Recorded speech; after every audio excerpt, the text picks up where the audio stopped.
अब हम पढ़ते हैं राम नरेश त्रिपाठी द्वारा लिखित स्वदेश प्रेम का दूसरा भाग।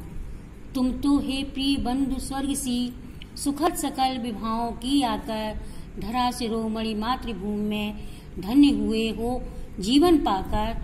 तुम जिसका जल अन्न ग्रहण कर, बड़े हुए हो लेकर जिसकी रस, तन रहते कैसे तज दोगे उसको हे वीरों के वंशज।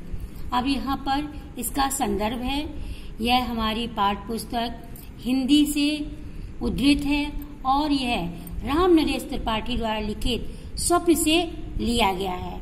अब इसका प्रसंग है, इसमें स्वदेश प्रेम का आग्रह किया गया है।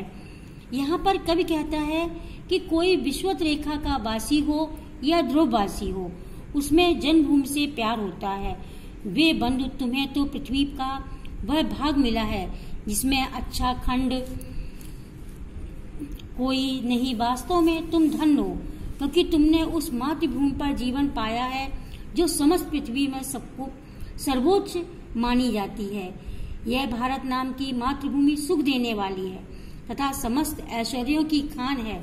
हे वीरों के वंश में उत्पन्न बंधु, तुमने जिस मातृभूमि का जल और अन्न ग्रहण किया है उसके लिए तुम उसके आभारी हो, और जिसकी रज में तुमने अपना जीवन व्यतीत किया है।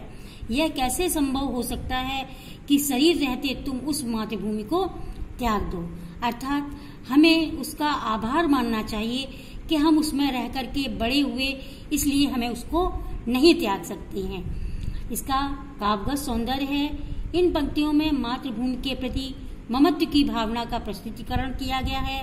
भाषा है खड़ी बोली, रस है शांत, गुण है प्रसाद, अलंकार है उपमा, भाव साम्य। अब है अगला, जब तक एक भी दम हो अवशिष्ट एक भी धड़कन, रखो आत्मगौरव से ऊंची, पलकें ऊंचा सिर ऊंचा मन, एक बूंद भी रक्त शेष हो। जब तक मन में हो शत्रु जय, दीन वचन मुख से न उचारो, मानो नहीं मृत्यु का भी भय।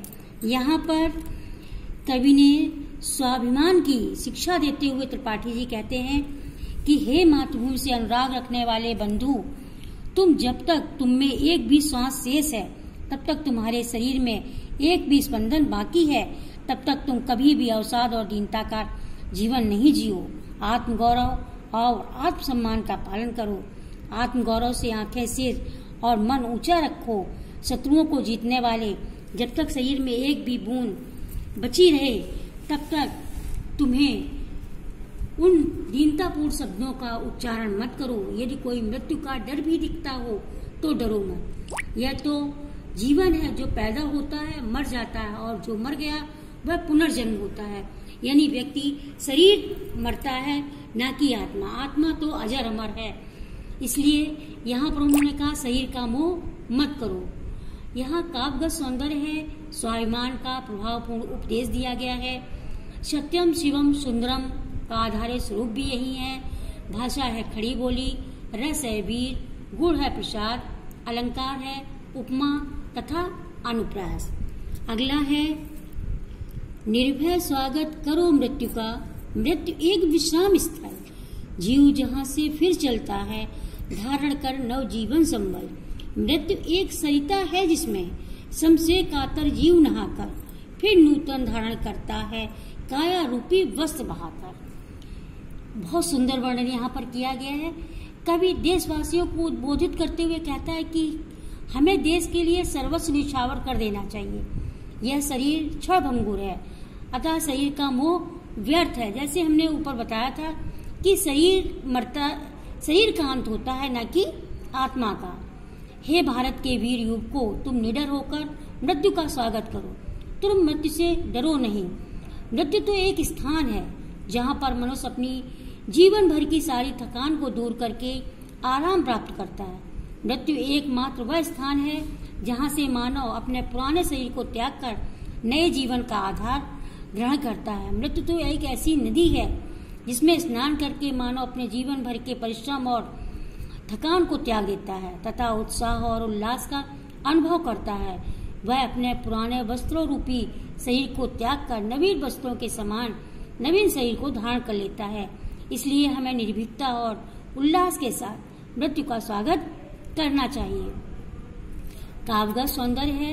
कवि ने यहाँ मृत्यु से निडर होकर देश के लिए सब कुछ अर्पित कर देने के लिए कहा है। जैसा कि कविवर मिल्टन ने मृत्यु के संबंध में कहा था, मृत्यु सोने की वह चाबी है जो अमरता के महल को खोल देती है। इसकी भाषा है साहित्यिक हिंदी, रस है शांत, गुण है प्रसाद, अलंकार है अनुप्रास, रूपक और श्लेष।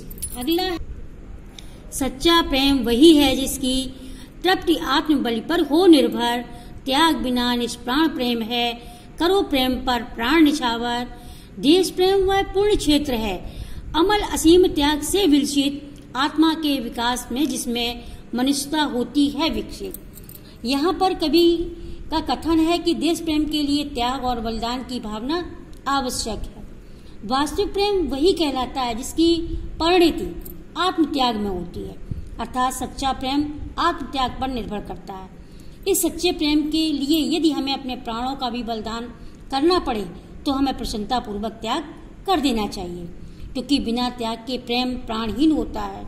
तात्पर्य यह है कि सच्चे प्रेम के लिए त्याग की भावना परम आवश्यक है। देश प्रेम ऐसा पवित्र क्षेत्र है जो कि निर्मल और निशीव त्याग के बल पर ही सुशोभित है, अर्थात देश प्रेम की शोभा निर्मल त्याग पर निर्भर है। देश प्रेम की भावना से ही मनुष्य की आत्मा और मानवता का विकास होता है। इसलिए मानवता को विकसित करने के लिए देश प्रेम परम आवश्यक है। यहाँ पर काव्यगत सौंदर्य है। यहाँ देश प्रेम की उत्पत्ति के मूल भावों पर प्रकाश डाला गया है। भाषा है भावात्मक हिंदी, रस है शांत, गुण है प्रसाद और अलंकार है अनुप्रास। जैसा कि ये स्वप्न से लिया गया था, ये राम नरेश त्रिपाठी का स्वदेश प्रेम का अंक है।